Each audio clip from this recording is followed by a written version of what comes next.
Now, the next example problem we want to look at is called the score of parentheses from LeetCode. So we are given a balanced parenthesis string, and we want to compute the score of it. And the rule for the assigning score is as follows. So if we just have open and close parentheses, that has a score of 1. If the parenthesis string is formed by A concatenation with B, where both A and B are balanced parenthesis string, then the score is whatever score we have for A plus the score we have for B. And if it's formed by a pair of parentheses around A, then the score we assigned is 2 times the whatever score we assigned to A.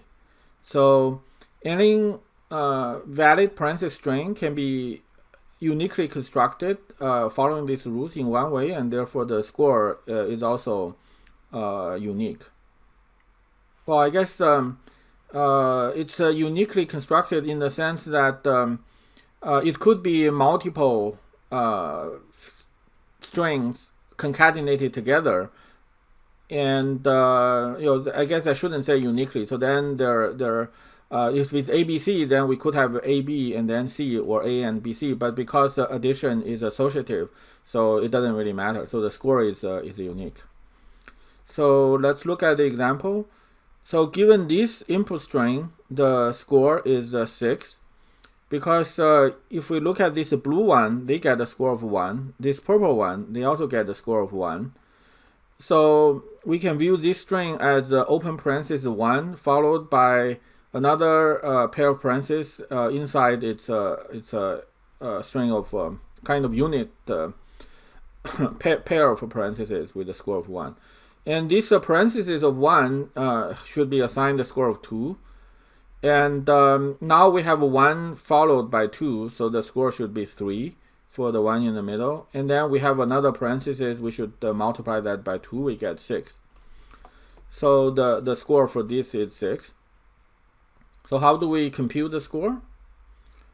Well, one way is to use a stack. So when we see an open parenthesis, we will push it to stack. And when we see a closed parenthesis, we pop what's on the stack. We pop it out, and there one possibility is we actually popped a open parenthesis. So then that means we've seen an open followed by close. So they should be assigned a score of 1. Another possibility is when we try to pop, we actually get either I think we can get a number, and then that means we are in this case.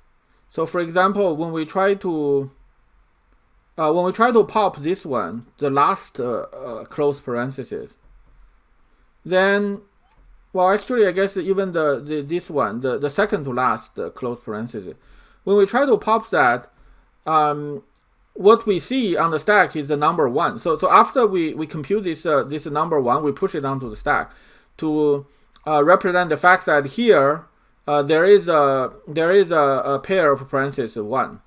So these closed parentheses, because the thing in front of it is not open parenthesis, it actually doesn't directly get a score. It's just whatever is in between the matching open parenthesis here should be added together and then times 2. So here, if we see these closed parentheses, we should have the value 1 on stack and the unlinked value 1 on stack. So we just take the value 1 and then multiply by 2 and put 2 on stack. So yeah, that's what's happened here. So yeah, after we get this one, we push it down to stack. So then the next one, if we see an open parenthesis, so we push it onto the stack, and then another open parenthesis, push on the stack, and then we see a closed parenthesis. We pop from the stack and we see an open parenthesis, so then we know this is kind of a unit pair.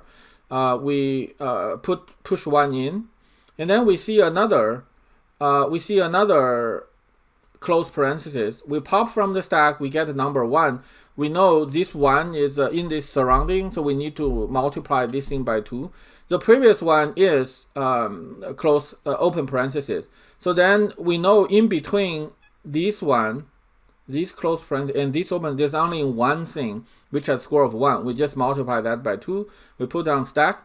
So at this point, just before reading the last symbol, the stack has open parentheses 1 and 2. And then we, when we see the close parentheses, we read from the stack, we pop from the stack, we see a number, and then we keep popping. So all the number we saw, 2 and 1, we add them up because this is the concatenation. Until we see an open parenthesis, then we multiply the sum we have, multiply it by 2, and then push it on the stack.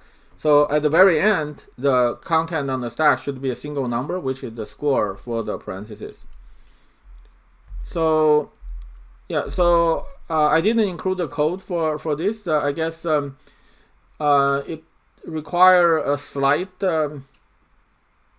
We need to both have numbers here, and we also need to have something represent open parentheses.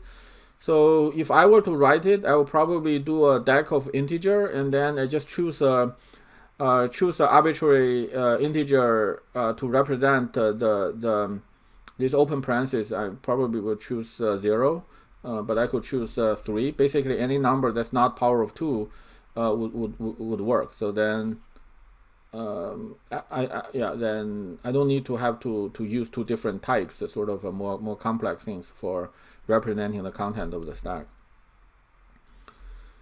And because these parentheses, we only have one kind of parentheses. Again, these can be solved without using stacks.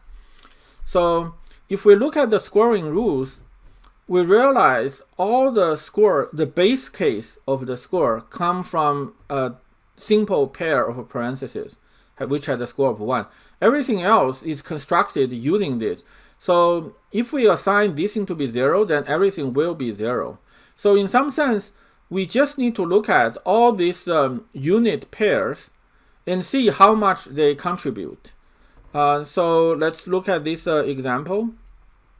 The blue pair, it has a score of 1 by itself, but because it appears in a nested thing, so it will contribute the score of 2.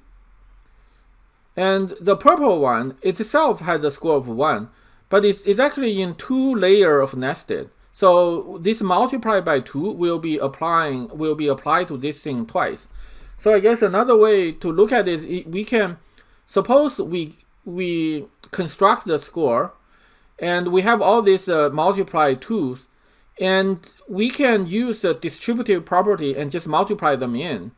So yeah, I guess I could write this as 2 times 1 plus 2 times 1. So I multiply everything in, I will get 2 times 1 plus 2 times 2 times 1. Basically, 2 times 1 plus 2 squared times 1. So the first one is the blue contribute the score of 2, the purple contribute the score of 4.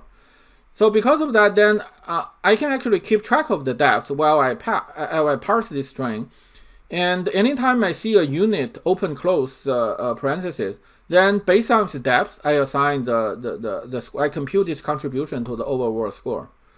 So this is my code for doing that. So I guess this part is not it's not really required for this topic. None of the homework problem require you understand this part. So if this comes as really confusing, it's okay to skip it. But I think it's I think it's kind of interesting to illustrate how the same problem can be solved in different ways. So I use 2 variables: the score so far and the depths that I'm in. So how the nested depth of the parentheses I'm in. And also I need to remember whether the thing I just saw, whether that is open parentheses. So because I need to know whether I see a unit open close parenthesis. So when I see the right parenthesis, I want to know whether I just saw a open parenthesis. So yeah, so here I process every character. If it's open parentheses, then the depth will increase by 1. And I also mark, I just saw open parentheses. Otherwise, that means I've seen a close parenthesis. So then depth will subtract 1. And if the one I just saw is open parenthesis, then this will contribute the score of 2 to the power of depth, which can be computed as using this